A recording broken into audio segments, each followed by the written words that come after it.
Reka mbasuhuze inshuti bakunzi ba Mura TV mbifuriza kugubwa neza. Ni igitondo tuba turamutse tubabwira amakuru atandukanye avugwa hirya no hino mu mpande enye z'isi. Reka abari mu Rwanda bose mbasuhuze, aba diaspora, abantu bose bari hirya no hino badukurikira kuri YouTube channel yacu Mura TV. Reka tubabwire ngo yamwe kabisa mukomeze kugira ibihe byiza. Umutoza w'Amavubi yagaragaje ko ngo bahuye n'ibihe bitoroshye, ariko ku uyu mukino ho bagomba kwitwara neza, mu gihe kapitene w'ikipe y'igihugu we yafungiwe ku kibuga cy'indege azira ibya Israel. Reka nkubwire gukora subscribe utarayikora, hanyuma tuze tubabwira amakuru atandukanye abari kuvugwa hirya no hino, cyane cyane mu Rwanda kuri ubu twitegura umukino wa ekipe y'igihugu Amavubi. Ibi rero umutoza w'igihugu yabitangaje by'uko bagomba kwitwara neza. Yaje kuba abitangaza ku munsi w'ejo ubwo ekipe y'igihugu y'u Rwanda Amavubi yari imaze gukora imyitozo ya nyuma yitegura umukino irakigwamo na Libya kuri uyu wa gatatu mu gushaka tike y'igikombe cya Afurika cya 2025 kizabera muri Morocco. Rero Frank Sipitra yavuze ko nubwo akeshi igihe aba ari gito gusa ibintu byasubiye ku murongo, anavuga ko rero bagiye gukina nta mvune bafite, bikaba ari ibintu bishimishije. Yagize ati buri gihe aba ari gito cyane, ariko ibintu byose byasubiye ku murongo mu mutwe w'abakinnyi.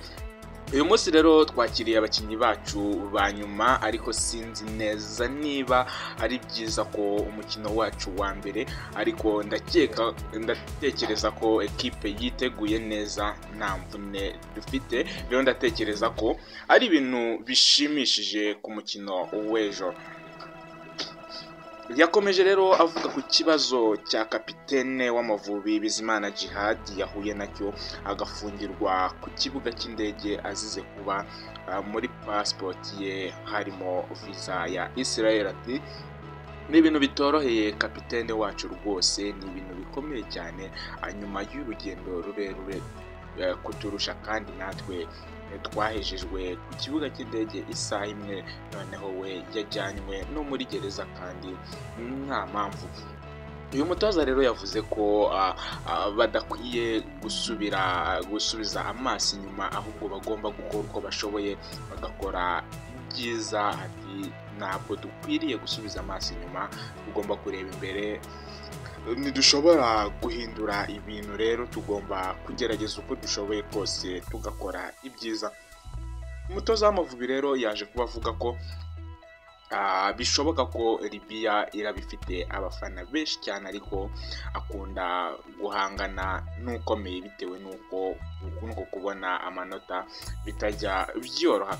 Ati ni umukino wo mu rugo kuri bo, birashoboka rero ko baraba bafite abafana benshi cyane bari inyuma yabo, ariko nanone ni byiza kuri twe.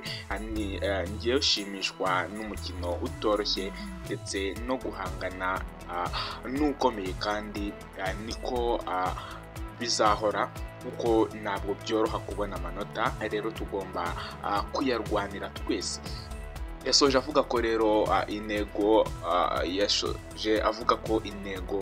buri gihe aba ari uguhatanira kujya mu mikino ya nyuma, bityo rero ko bagomba kuzahatana nubwo uraba ari umukino utoroshye. Ati intego buri gihe ni uguhatanira kujya mu mikino ya nyuma, kandi uyu ni wo mukino wa mbere w'ingirakamaro kuri twe, ariko nk'uko nabivuze ntabwo ari umukino woroshye, kandi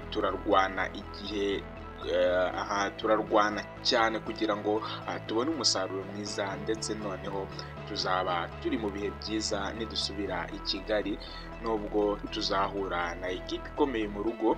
Rero ndatekereza ko ari umukino w'ingenzi no mu gihe kiri imbere. Kuri uyu wa gatatu tariki 4 Nzeri 2024 saa 12 z'umugoroba nibwo ekipe y'igihugu y'u Rwanda Amavubi iri buze kubicakirana na Libya ku kibuga cya John 11 Stadium mu gushaka itike y'igikombe cya Afurika cya 2025 kizabera muri Morocco.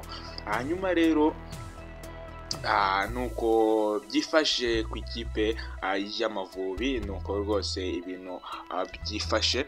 Reka rero tuyifurize ekipe y'igihugu kuza kwitwara neza kugira ngo rwose bamanukane itsinzi nk'uko abanyarwanda gutsinda ari ibyacu. Hanyuma rero andi makuru arimo avugwa kuri APR FC ya kabiri yatsinze Mukura ibitego 3-2 mu mukino wa gishuti. Umukino wa gishuti rero wahuje Mukura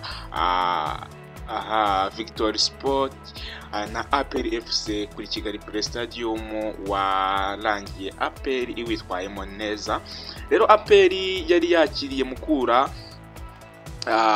Victory Sport mu mukino wa gishuti, umukino wari ugamije kureba urwego rw'abakinnyi amakipe yombi afite no kuguma kwitegura neza shampiyona y'u Rwanda 2024 2025.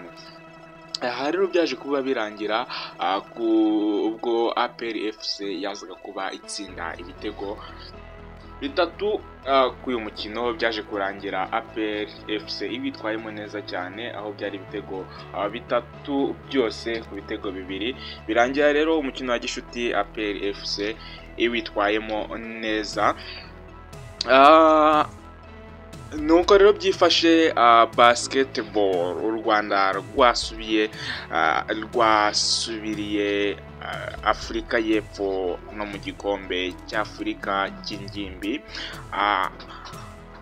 Ni byinshi APR FC yashyize hanze ibiciro by'umukino uzayihuza na Pyramide. Ahangaha rero abantu bose batangira bagura amatike kuko ni umukino uzaba ukomeye. VIP ni ibihumbi, reka duhere ku matike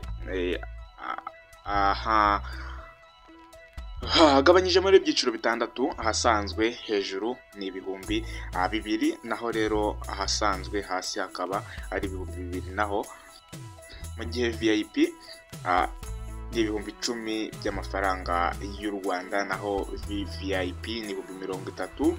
Mu cyiciro rero cya Executive Seat ni ibihumbi 100. Mu cyiciro cya Executive Box ifite imyanya 13 akaba ari ibihumbi 900. Aya matike rero azagurishwa gutya kugeza ku itariki ya 12, naho nyuma yaho ibiciro byayo byiyongere.